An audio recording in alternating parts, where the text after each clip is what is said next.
Hello, my name is Omar Rampersad. It is April 15th, Sunday, 2018 at 2:17 p.m. in Toronto. So I'm going to talk about sex slavery and slavery in general, and what are the signs that this is going on.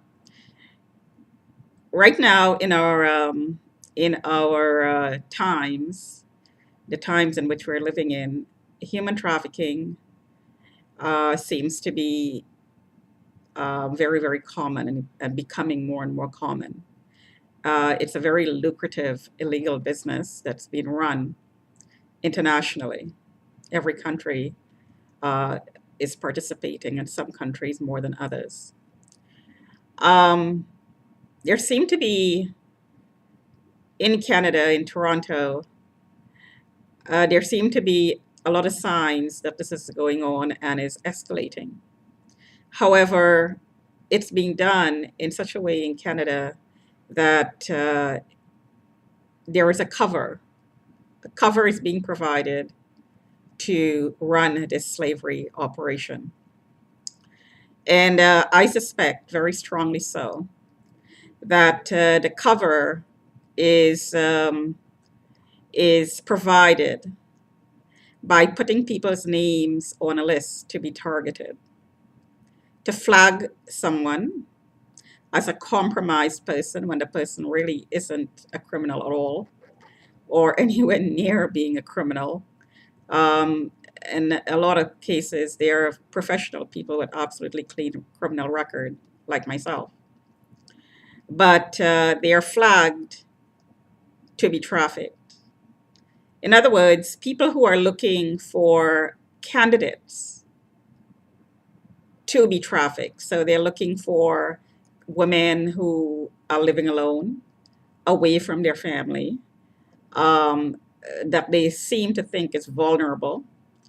And what they do is they research the history and determine how vulnerable the person is, how much support the person has, and they monitor the person for a while to determine how easy it would be to recruit, to target, and to recruit. So, in my case, I'm suspecting that the monitoring was being carried out in this building by traffickers who determined that I was a good candidate a long time ago and decided that they were going to make money on me. So the flagging started, the calls to the cops started when I was working full time as an accountant and going to school at the University of Toronto, pursuing my degree, which I completed. And I was sidetracked quite a bit in pursuing my degree as well. In retrospect,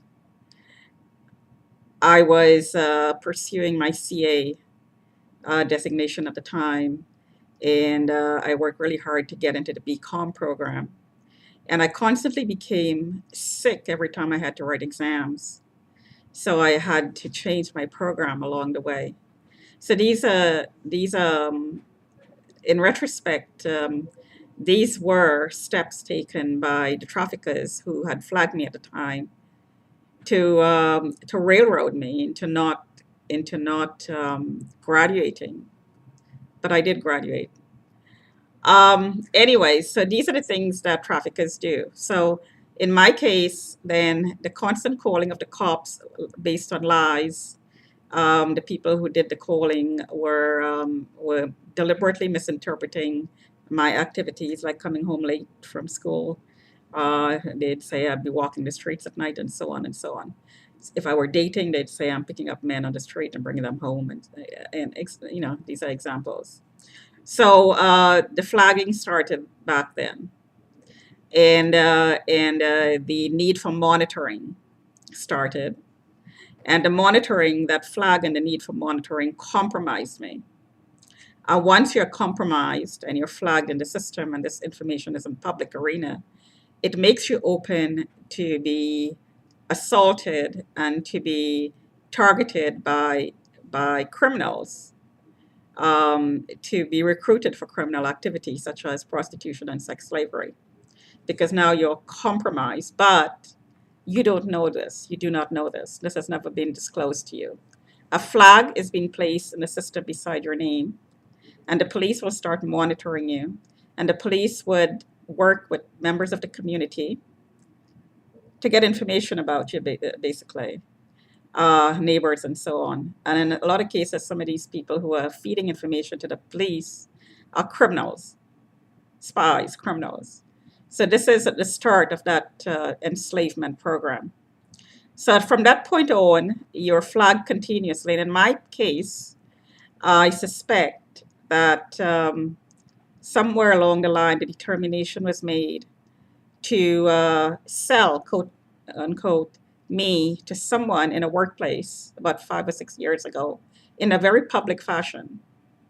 I think there was a voyeurism ring that was being run previously.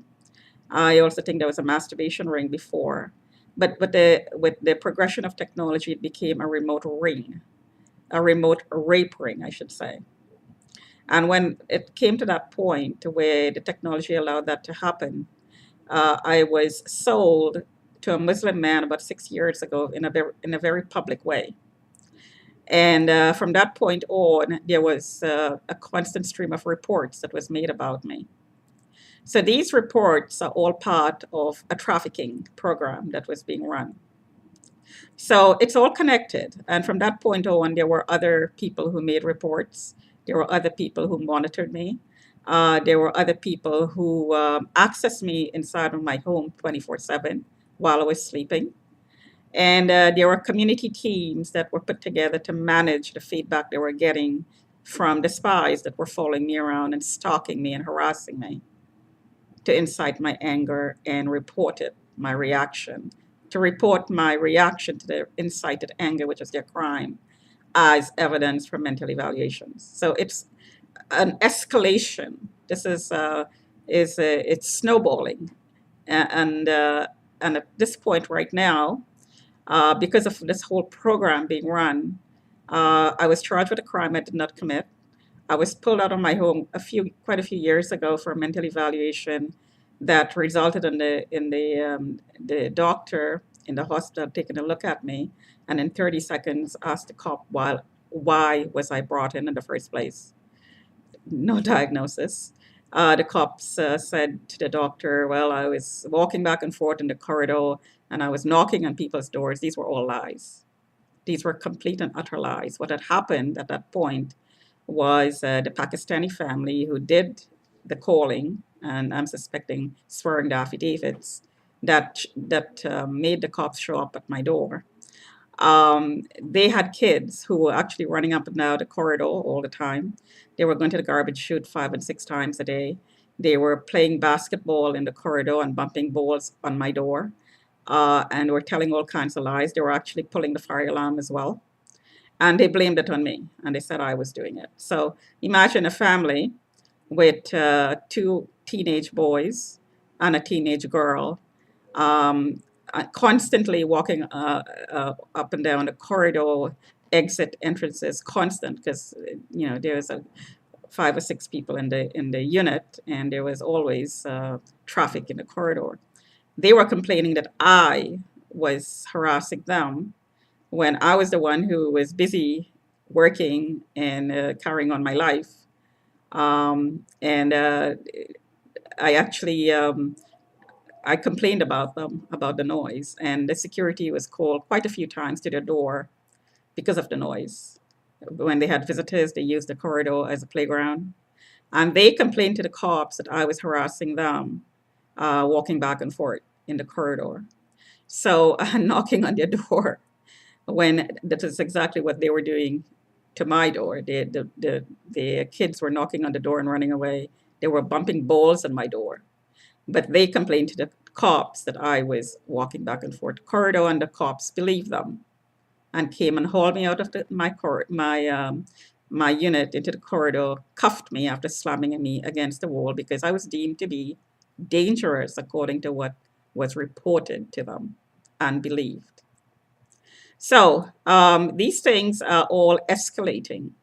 It's part of a slave operation, suppressing your voice, not giving you due processing, not respecting your human rights, treating you in a demeaning fashion anywhere you are in society, degrading you, dehumanizing you, humiliating you. These are all part of an enslavement program.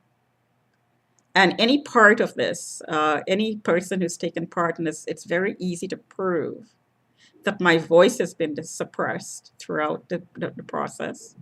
And I am being humiliated because I tweet about it all the time. I am being harassed. My life is in danger. There's talk about rape, talk about killing. They're talking about violating my family as well. So this is all part of intimidation, keeping you in fear, part of an enslavement program. And anybody who took part in it is taking part in an enslavement program, which of course is illegal. It's a crime to do so. So this, of course, is going to end up in court in a number of ways because there are so many crimes that were committed and so many laws that were broken that it will give rise to a whole number of court cases. So I just wanted to say that it would really be nice if this harassment campaign would stop, but it's not stopping. So of course, I have to take action to make it stop, which means legal action. Talk to you another time.